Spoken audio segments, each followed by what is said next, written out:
Hey everybody, we are here to keep up our tradition. This is the third year in a row.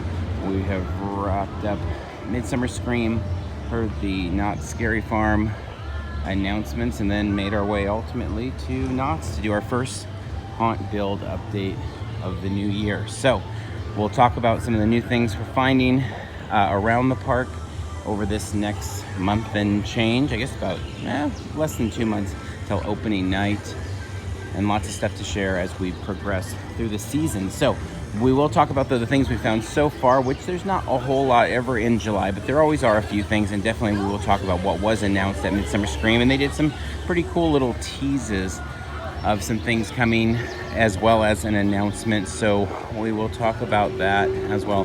The only downside today, we are here much later than normal.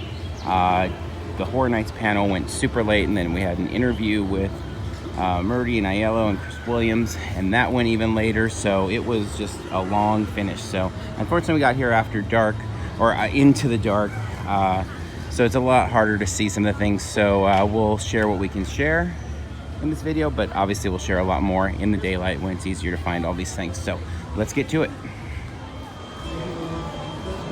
All right, so as we make our way to a park, the one big announcement I would say from Midsummer Scream for Knott's was the return of a scare zone over in this area, the old swamp becoming Forsaken Lake. And they showed some costume design. We've got video of all that on the YouTube channel if you want to see it, if you've not already. But it's a scare zone, so not a haunt per se. But they did talk about having a lot of interactive elements. They mentioned throughout the presentation really want to focus on the park being one giant immersive event, so that you constantly are coming into interactions. Similar to what they did with the Hollows last year, where you will have various show pieces throughout the evening, and they want everything to have a scare element to it. And obviously this area has been kind of dead the last few years. It hasn't looked all that different, outside of some pole ghouls the last few years of Scary Farm. So getting a little bit more of life over here. And in a lot of ways, it felt like this is the scare zone taking the place of Fiesta, because in Fiesta, that is becoming a dance party called Awake the Dead. And they did talk about having some characters mixed in there, some go-go dancers and things like that. Again, we got video of that whole little announcement there. So not that it will be without characters, but it's definitely going to be focused more on kind of the dance party of the night throughout Scary Farm evening. So I'm very curious though to see what the Forsaken Lake characters look like. They said kind of Victorian, and they said a little bit of a New Orleans funeral procession vibe. So definitely not seeing anything to theme up yet. It's obviously too early for that over here. In terms of the theming that we are seeing, or I should say the build that we're seeing, definitely over in Shadowlands, that spot's been getting some lumber and things. We can't check that out tonight. It's just too dark. And then where the Voodoo was, we know that's been all stripped out. The trees were removed and it was painted in there. So we'll obviously find out all of these things in the weeks to come. The announcement event is set for August 30th, so that's for season pass holders. And there'll be media there, so that is always a fun event where they make all the big announcements there. So they didn't just kind of teased a lot of things at a Midsummer Scream, but definitely it was a fun presentation, and it was cool to get the scare zone and some of that show information that we did. So with that, we're going to make our way over to the boardwalk. All right, now we make our way over to Knott's Hang Time in the boardwalk. Part of the presentation at Midsummer Scream was that the clowns are getting a makeover, new costumes, some new style to them. And also, in addition to that, the lighting package here, which we heard that when they first started talking about the lighting package for Hang Time, that it would be able to be used for different events, seasonal and all that. And it will be coordinated. There will be show moments, they said, and some cool things that will occur with the lighting package here. So anxious to see that. I'm guessing we'll get some Green Witch Green as some part of that during the season, but we'll see. It'll be interesting to see a whole new look over here for the Carnival clowns.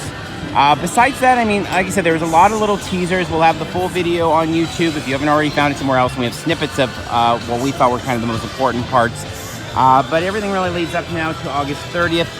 This video that we do always to coordinate with Midsummer Scream finale. It is because Midsummer Scream is very much like the kickoff of Halloween season, and there's never much to really show visually. I mean, there's some stacks of wood here and there, and we will get to more of that in the weeks to come, and then we'll get to a lot more of that as, you know, skeletons and spiders and cobwebs and all sorts of facades go up, and that's when it gets really exciting for us, at least. But we do like to do this video just to kind of share the info that we have.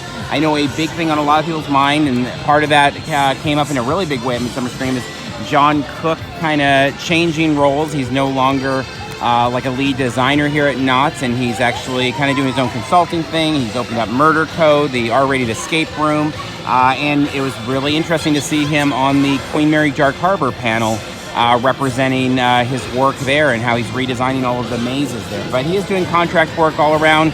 I believe he's doing some Scary Farm stuff as well, so he doesn't think he's totally separated from here. But his work on Dark Ride was pretty fantastic, and Shadowlands and Paranormal Inc. and Infected, and all the things he's touched have been pretty popular over the years. So we'll see what, if any, impact that has. But we also know that Ed Alonso, who many thought was going to take place, I know we did, in the Charles Schultz Theater, once Elvira was gone, it seemed like a natural fit.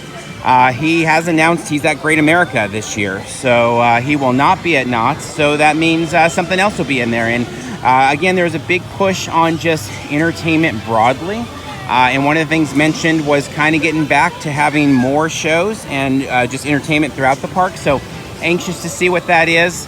If you ever saw a show like Possessed, I mean, man, that was fantastic. Would love to see something like that come back. So we'll see. We'll see how that coordinates with what's going to happen in Charles Schultz and just with the park on a wider angle. So with that being said, we will be monitoring things in the weeks to come and looking for all sorts of fun Scary Farm tidbits as we lead up to another year of Haunt, our favorite time of the year. And with that, until next time, we'll see you in line somewhere.